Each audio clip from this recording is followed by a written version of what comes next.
Welcome to the Capstone Conversation, where you learn about what's happening in the greater East Bay. I am your host, Jared Ash.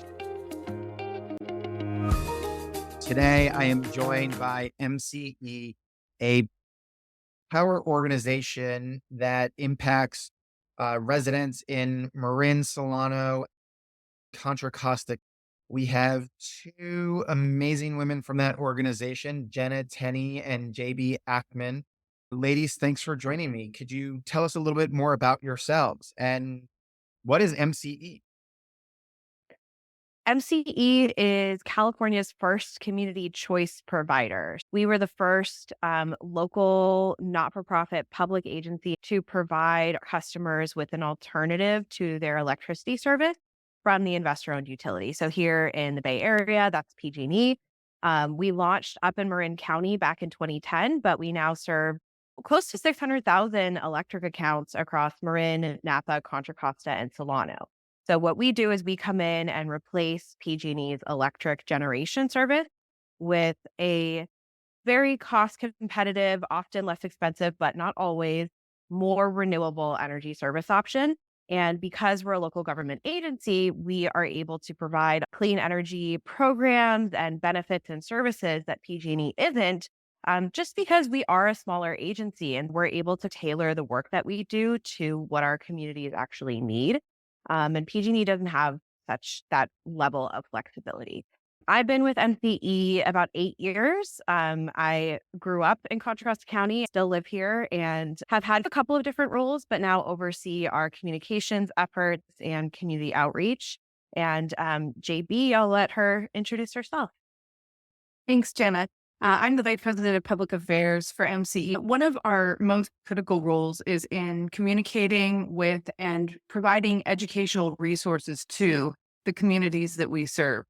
That's one of the benefits of being a local government agency is that we have a board of directors that are locally elected officials representing all, and they get to weigh in on everything that we do that benefits their constituents, from how we set our rates to how we invest in programs that are going to help us as communities reduce our greenhouse gas emissions. I'll ask a basic question that most people get. You're generating and providing our power and doing that community outreach, but my bill still comes from PG&E. How does Yeah. that work? What's that relationship like? Why are they the Yeah. billing provider? As I mentioned, MCE replaces just the generation portion of the bill. Your electricity service is multiple parts, and typically you're also getting your gas services from PG&E as well. So the bill that you get from PG&E is going to have your electric generation, your delivery and distribution, how that power actually gets to your home, all of the lines and wires, and your gas services, and then all of the other kind of additional charges that are charged by the state or other small things like that. MCE, when we come into a community, it's by vote of the local elected officials. So that would be city council, town council, or county board of supervisors. And we are an opt out program by California state law. So it means when we enroll that community, every eligible customer is automatically enrolled in MCE service, and they can take action to opt out and return to PG&E. But if they choose to stay with us, because so much of their services are still with PG&E, we just become a line item on the PG&E bill. On your summary page, you would see that you're getting your PG&E delivery services from them, and you're getting your MCE generation services from us. And then you have a separate additional page in your bill that just describes what MCE is offering you. It makes things a lot smoother for customers as well, as opposed to getting an additional bill. And you can continue to pay it the way you normally would, whether that's by phone or you have recurring payments on your PG&E account. You're getting more renewable energy and all of the benefits of a local organization without really having to change much in your day to day. Who do people call for customer service? They would call us. MCE has a customer service team, and they can contact us via our website and via our 800 number available at MC.org. And we would encourage anyone who has questions about MC services, the charges they see on their bill, or the things that we might be able to help connect them with in terms of incentives and rebates. If you're interested in an EV purchase, for example, we have rebates for income eligible individuals available, and you can find information about the dealerships where those can be accessed on our website. We have lots of clean energy tips for people who are trying to just understand, like, how do they apply electrification in their own life? How do they change their stovetop to an induction stovetop, or what would they, need to do to install a heat pump, air conditioning and heating system in their home? We have a number of electrification resources for individuals, and we hope to educate people about how our services are helping to reduce greenhouse gas emissions and how they can use the services that we offer to accelerate the transition to the clean energy economy.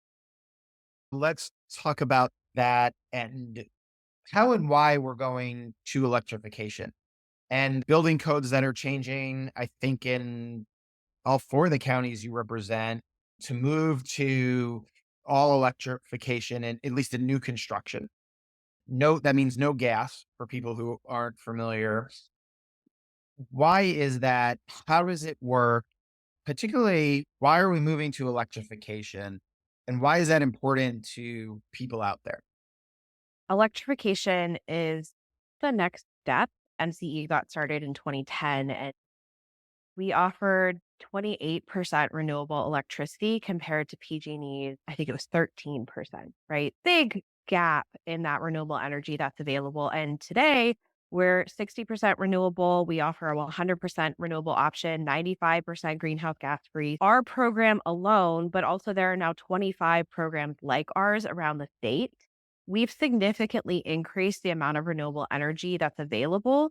Electricity used to be the greatest source of emissions in California, and now it's very low on that scale compared to other sources. For example, transportation's around 40%. Now that we've made that major shift towards renewable energy, the next pieces of that pie are looking at how do we reduce those emissions in those other sectors. And electrification is a really big part of that, both in buildings, but also in terms of transportation. JB, do you want to add anything to that? I would just say that there are the other challenging component to making the electrification transition is ensuring that there is enough workforce that is well trained in the new technologies and can help customers understand their options when they're looking at electrified home appliances. That's another area where we have focused our investment in helping to identify programs that do workforce development and training, doing outreach to local contractors. But as part of the transition to electrification, that's going to be a really important component as we try to reach those state mandated clean air emissions reduction goals. And there are a number of rebates available for customers today through MCE, but there's also the Homes and Here programs coming from the federal legislation through the state of California that'll hopefully roll out here in 2025. Can you talk about what are some of those rebates that customers should know? I don't off the top of my head have specific rebates. MCE offers a number of different programs. I think what is really exciting is MCE just did a refresh of our website that launched mid-June. One of the really cool tools we added is a rebate finder, an incentive finder.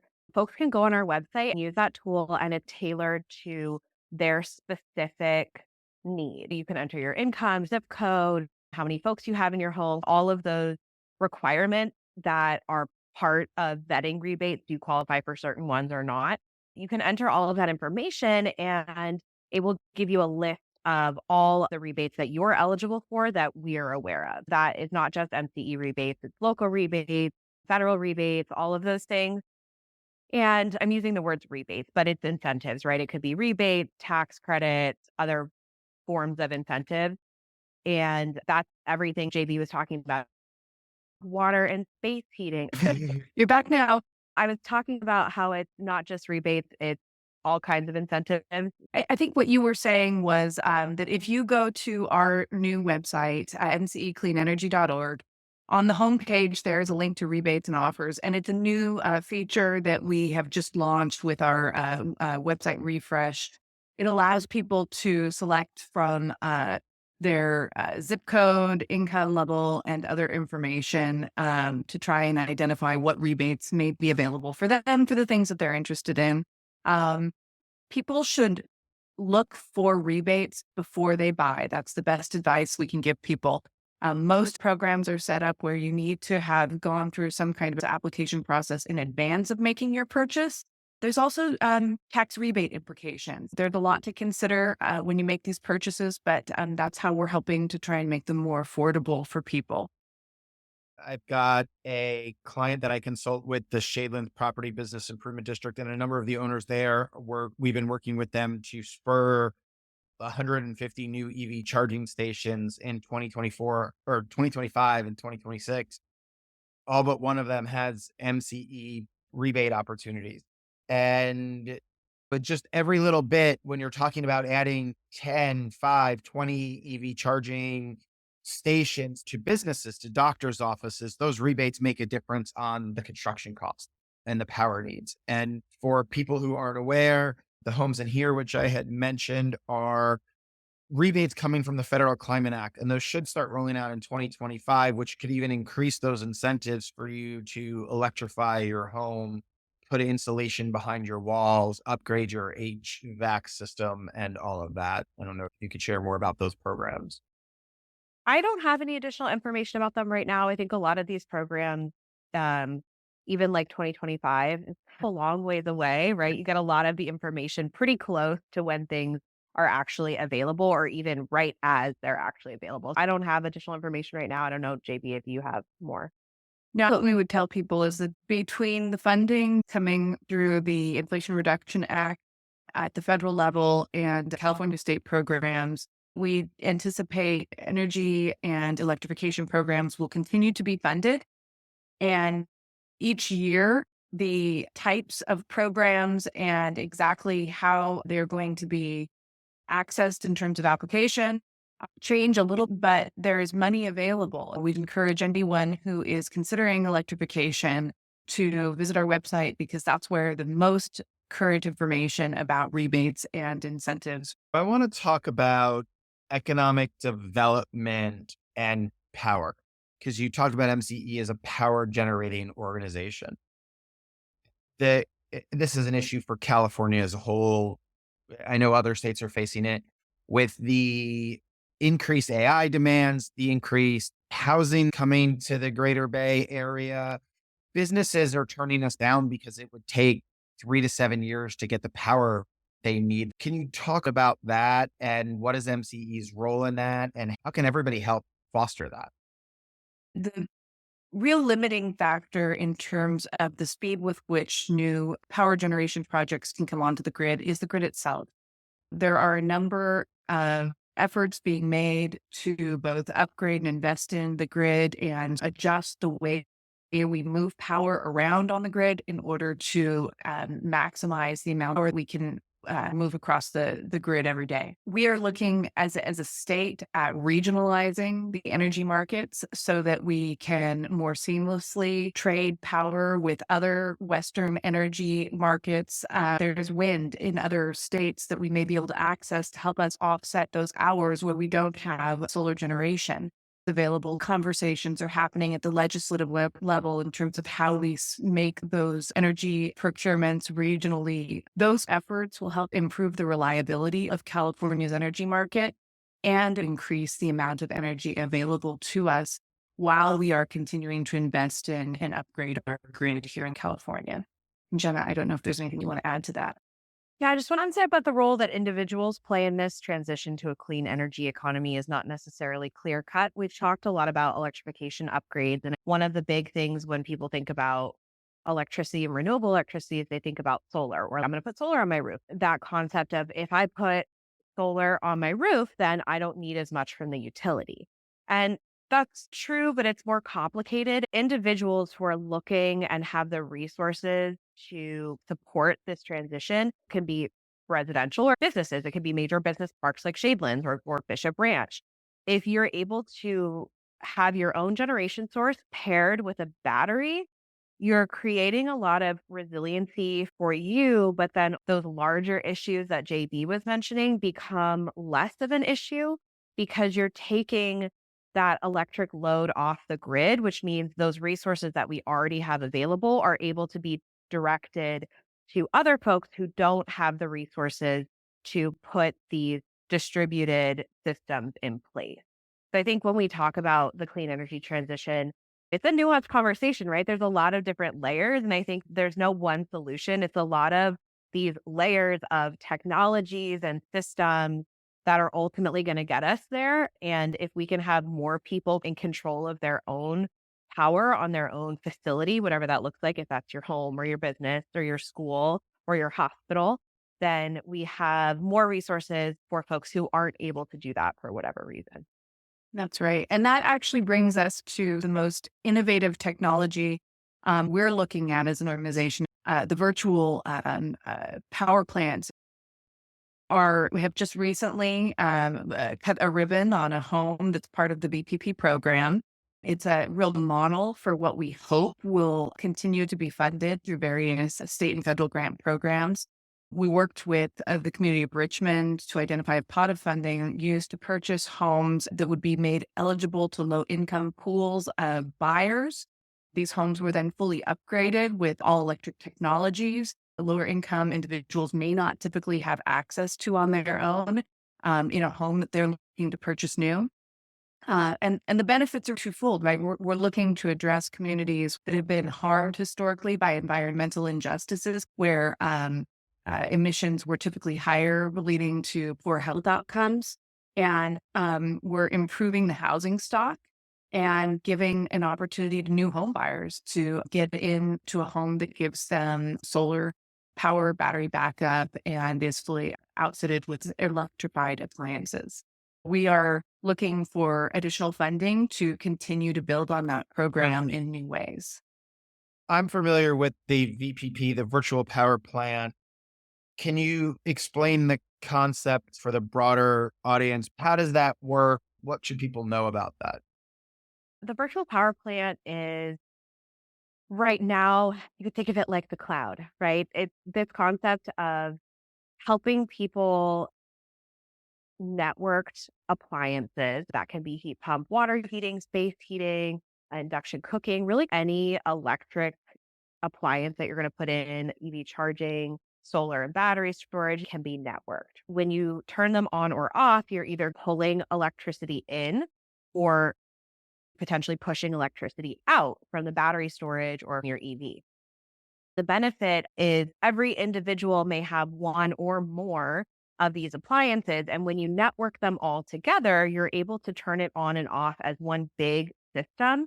And it works similar to a power plant in that you're able to pull electricity off the grid during the day when there's a lot of solar energy available. So you're getting clean energy that's being generated. And utility scale projects are often being curtailed, which means they're being asked to be turned off because there's too much solar.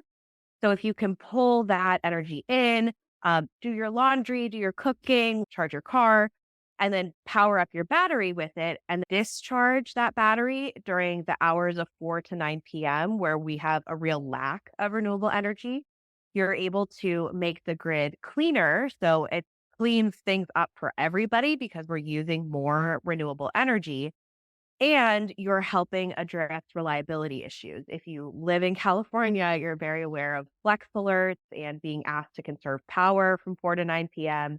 Virtual power plants make that less necessary because they're acting as a resource, essentially a power plant during that 4 to 9 p.m. period. It's a really cool model where you're relying on individuals to use their own resources and power to be a part of this larger solution for all Californians. What's interesting is it could scale, right? You could look at large industrial users and they could get paid to shut down at a certain time. It's the homeowners and the individuals, but it's also can scale.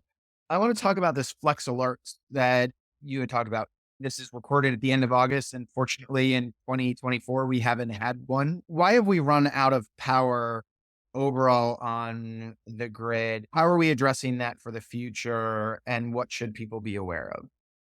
One note that I want to make is actually that when we did have that heat bubble a couple of years ago, Flex Alerts were very successful in helping to remind people to manage their power consumption, to keep power on so that we didn't have the series of rolling black and brownouts that some people may remember from the early 2000s.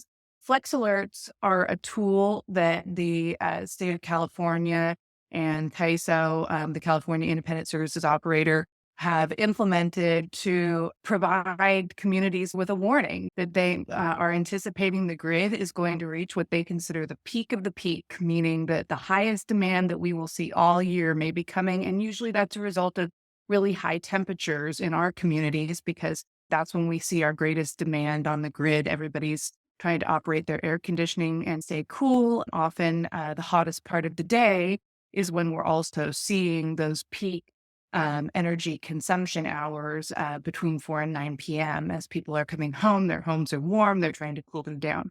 Flex Alerts remind communities that there is a possibility of power outage and that they need to take steps to try and protect themselves and prevent power loss by reducing their energy consumption. We work with our municipal partners to help educate them about Flex Alerts and where they can get information from the state so that they are best informed, and to try and help communicate to their constituents what they can do when a Flex Alert is anticipated. We recently held a webinar with our partners at CAISO to inform our municipal partners about how they can utilize Flex Alert information in their communities. And unfortunately, it is a result of the high demand that we are seeing due to climate change. We're going to continue to see extreme peaks and weather events. Climate change drives wildfires and other kinds of weather events. Those things can also impact the grid, then causing Flex Alerts as well. Jen, is there anything you want to add? I think the soundbite of it's climate change, right? Things are getting hotter. When you talk to people who grew up in the area, like I grew up in Contra Costa County, we have electric air conditioning. Friends that live out in Oakland, they're like, oh my gosh, it's so hot now. I have to get a portable AC, and they never needed it before. Or my mom grew up in Dublin. That house never had AC, and they had to add AC to that house. So that's something that's happening as we're seeing climate change. Is yes, it's hotter and people are using their air conditioning more, but also just the load. People that never needed air conditioning before need it now because the heat is in places where it didn't used to be. I think also population growth. California continues to grow. There's more housing needs, more businesses, more manufacturing. As that happens, the electricity load is going to increase naturally. But air conditioning is a really big component of that. I remember when they had that week a couple summers ago in Walnut Creek, it was like 114, 117 a couple days in a row. The CalISO that manages the overall grid, when the Flex Alert went out with the emergency text, it was almost like 4 million people shut off their lights all at the same time in response. And so I give kudos to people realizing there was an emergency situation and doing that. That's the population of San Francisco, San Jose, Oakland, Fresno, and Sacramento coming offline. And that's a big milestone. I remember the following days, every organization I belong to, every nonprofit, chamber of commerce, business group, school was also sending out emails. Please manage your energy load. And I give just the California public like kudos for responding and managing that. As we move to electrification, on which the more cars we plug into, as California has commanded that all the fleets, every vehicle by 2035 has to be EV or hydrogen or something else. That's a lot more energy coming from the grid. How do we keep up with that and avoid peak demands? Because somebody's going to leave their pool pump on, somebody's going to leave their car plugged in. How does the grid handle it? I'll let JB answer the larger question. One thing I want to be really specific about, I think, with electric vehicles specifically, because zero emissions, you mentioned hydrogen, like there are the hydrogen is really the other solution. But I think with electric vehicles, it goes back to the conversation that we had about the VPP, where it's about charging your vehicle during the times when the energy is available, midday when the sun is there. And that's going to be a huge part of this. And so that's why MCE's EV charging program, for offering incentives for installing EV infrastructure, is focused on workplace and multifamily properties, is because those locations are more likely to have people charging their vehicle during the day. One of the biggest complaints we get from people is, how do you expect me to switch to an electric vehicle and then not? And the reality is that's a very difficult situation for a lot of people. I have our EV set to not start charging until after 9 p.m. So I can plug it in when I get home, but it's not going to pull electricity. But better if I could go into the office and charge my EV between 12 p.m. and 4 p.m., then there's plenty of electricity available and tons of solar. So I'm also taking my zero emission vehicle and powering it with 100% renewable energy. I think there's a larger question of, for people who can't do that, what does that look like? I'll let JB chime in on that. I think the point that Jenna is getting at is that there is not one solution to how we are going to meet those mandates for our greenhouse gas emissions, zero emissions policy in the state of California.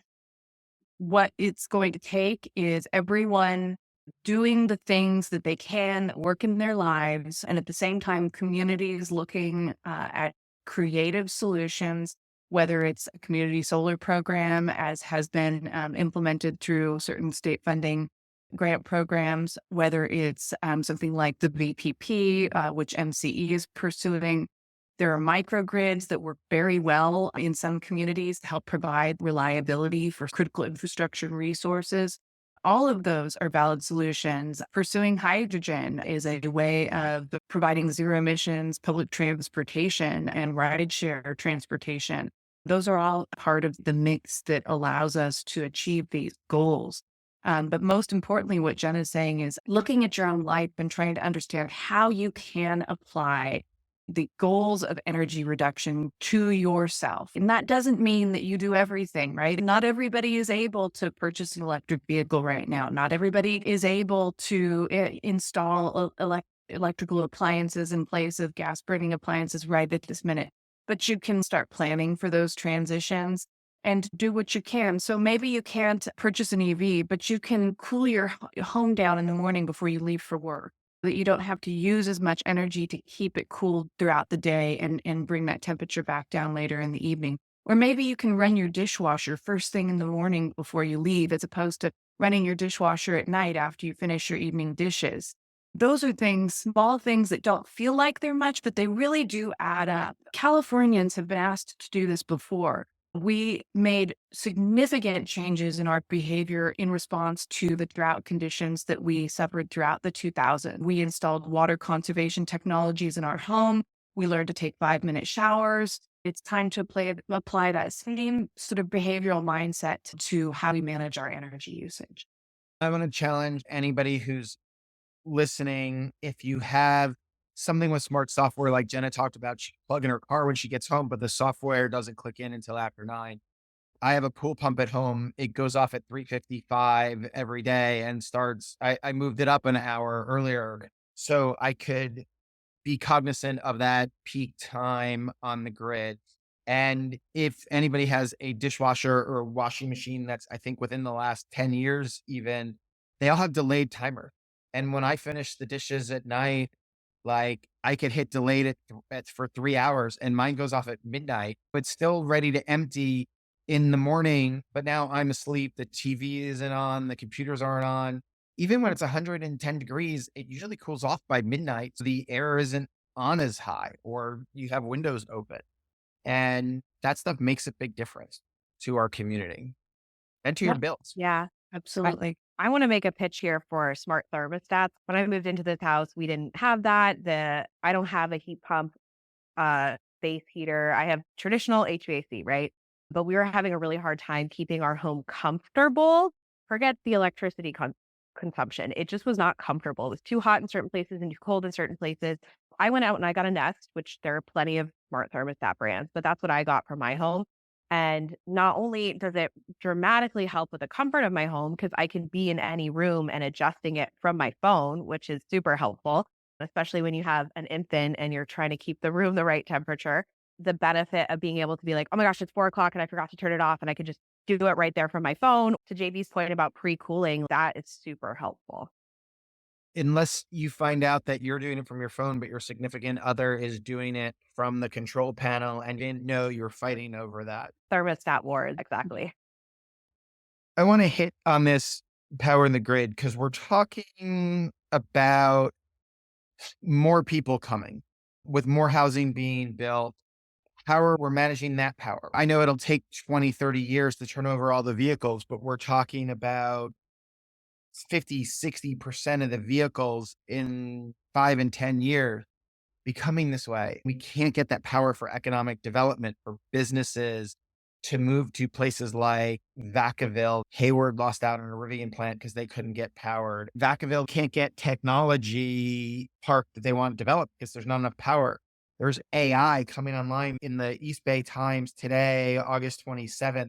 The front of it talks about AI, and Google can't hit their climate goals because they're developing AI.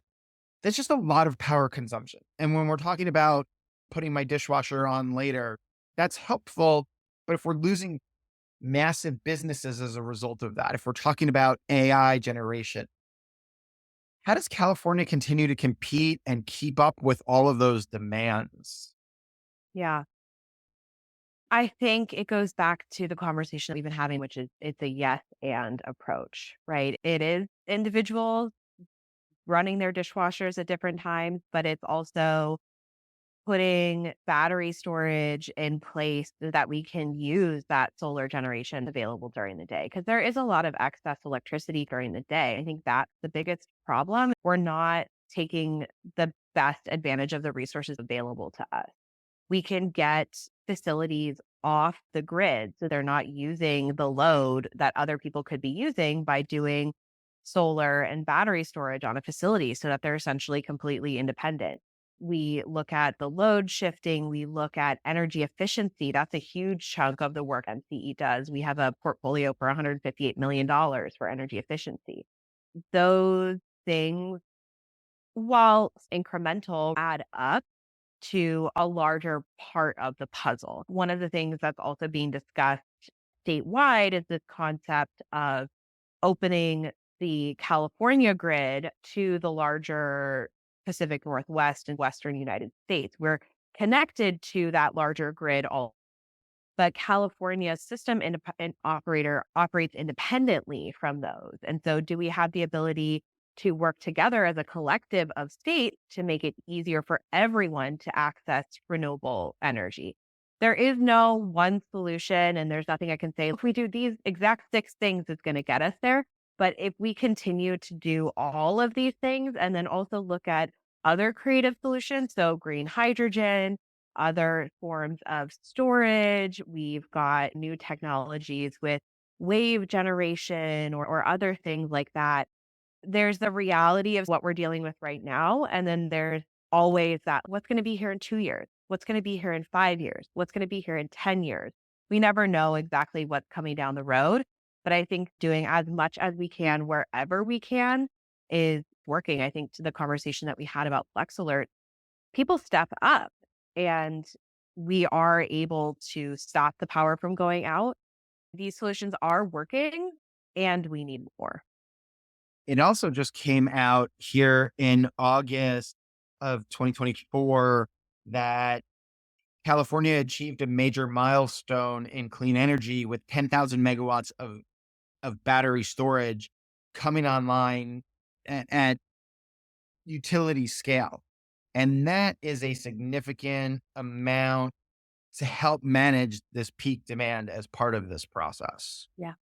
I want to talk, you can't talk about power and not talk about fires in Northern California.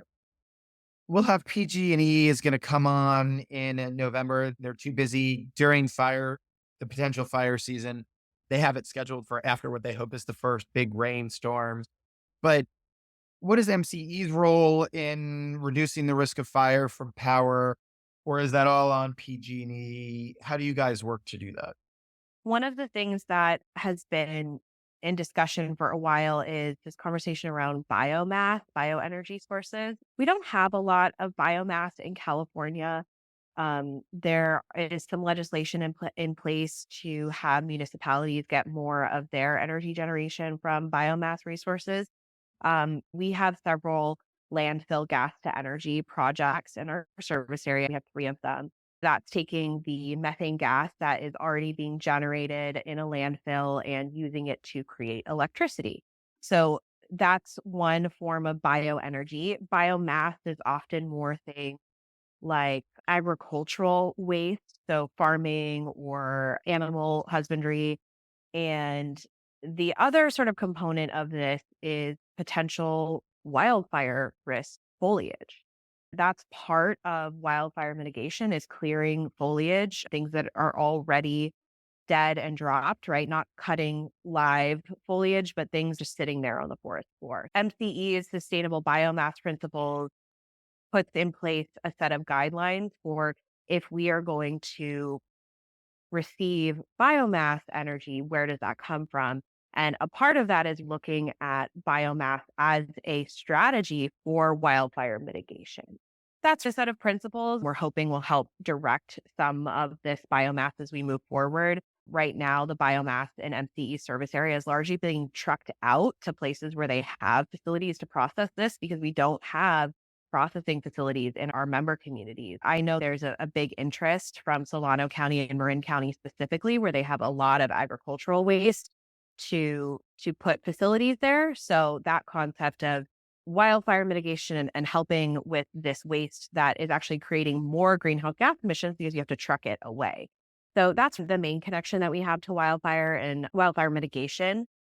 But because we don't operate the lines and wires, we don't play a big role in the wildfire component. The state has a goal of 2045. That's still 21 years off being 100% renewable clean energy.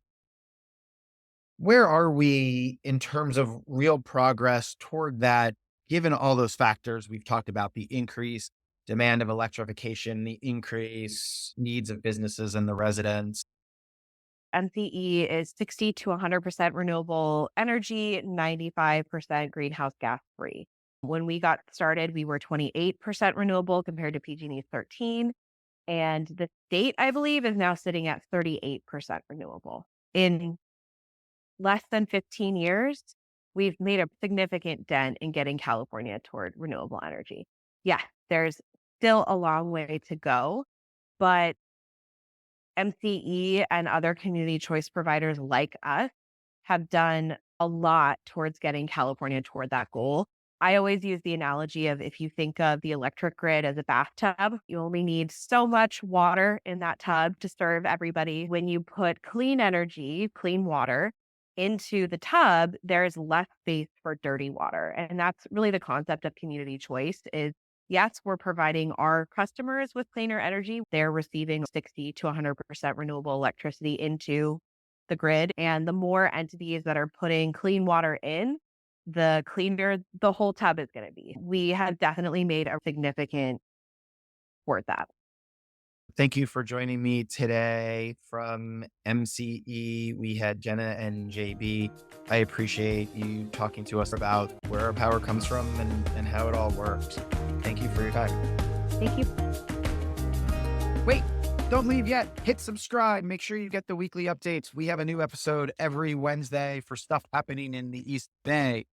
In the meantime, follow me on LinkedIn, Jared Ash, or check out our firm where we have a weekly newsletter and blog at Capstone Government Affairs on LinkedIn. Thanks for joining us today on the Capstone Conversation.